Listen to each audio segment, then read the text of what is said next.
नमस्कार, मैं हूं फरहान। एशियन स्काई न्यूज में आप सभी का स्वागत है। कभी आपने सुना है कि उम्मीदवार भी ना खड़ा किया हो और चुनाव लड़ा जा रहा हो?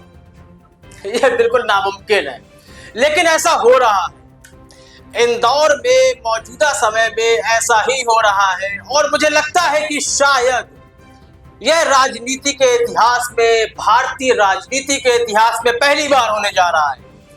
मैं बात कर रहा हूं इंदौर की, और आप सभी को पता है कि इंदौर भारतीय जनता पार्टी की सुमित्रा महाजन का गढ़ रहा है। 35 साल तक वहां पर भारतीय जनता पार्टी ने राज किया और करीब 8 बार वहां से सांसद रही है सुमित्रा महाजन। लेकिन मौजूदा समय में ऐसा क्या हुआ कि बिना उम्मीदवार खड़ा किए भी चुनाव लड़ा जा रहा है। और कौन यह चुनाव लड़ रहा है? कोई और नहीं, विपक्ष लड़ रहा है। कांग्रेस इस चुनाव को लड़ने जा रही है और उनका उम्मीदवार भी नहीं खड़ा। दरअसल हुआ ऐसा था कि इंदौर में कांग्रेस के उम्मीदवार अक्षय कांति बम जो है, तो उन्होंने चुनाव से मतलब जो उम्मीदवारी का समय होता है, नामांकन का समय होता है, उससे पहले ही उन्होंने अपना नाम वापस ले लिया अक्षय कांति बम ने।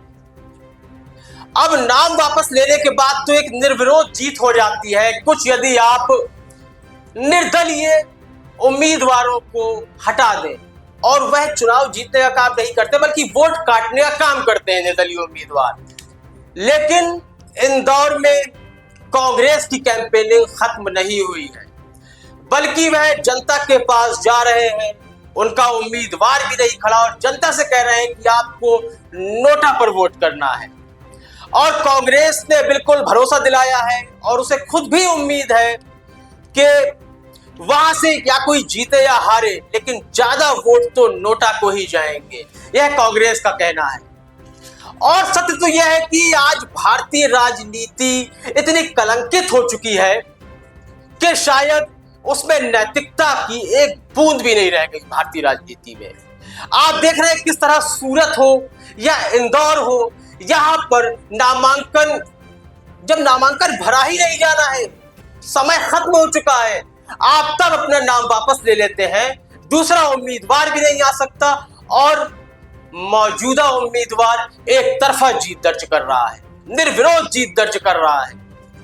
इसमें आप उसकी वाहवाही मानेंगे या कलंकित लोकतंत्र देखेंगे? आप यहां पर कहने में बिल्कुल भी शर्म नहीं है कि लोकतंत्र कलंकित हो चुका है, क्योंकि जिस तरह से खरीद फरोख्त का सिलसिला चल रहा है, जिस तरह से ब्लैकमेल किया जा रहा है, ईडी को एक मशीनरी के रूप में प्रयोग में लाया जा रहा है कि चुनाव कैसे जीते जा सके। ईडी का प्रयोग सिर्फ इसलिए किया जा रहा है, ईडी इसलिए नहीं है इस वक्त भारत में कि यहां पर काले धन को निकाला जाए, घोटाले करने वालों को पकड़ा जाए, बल्कि ईडी केवल उन लोगों पर ही एक्शन लेगी जो भारतीय जनता पार्टी यानी कि सत्ताधारी दल के सामने एक खंबे की तरह खड़े हुए हैं। और इसका उदाहरण देने की बिल्कुल भी आवश्यकता नहीं है। आप सब भली भांति जानते हैं कि इस कार्यकाल में किस तरह से ईडी का प्रयोग किया गया है। और जिन लोगों ने, चाहे अक्षय कांति बम हो या सूरत में अपना नामांकन वापस लेना हो, केवल ईडी का भय है या फिर कुछ और, इस संबंध में अपनी राय हमें कमेंट सेक्शन में बस दे सकते हैं। अपनी राय देना बिल्कुल भी ना भूलें। कार्यक्रम को लाइक करें, शेयर करें और चैनल को सब्सक्राइब करना बिल्कुल भी ना भूलें। तब तक के लिए इजाजत दीजिए। धन्यवाद।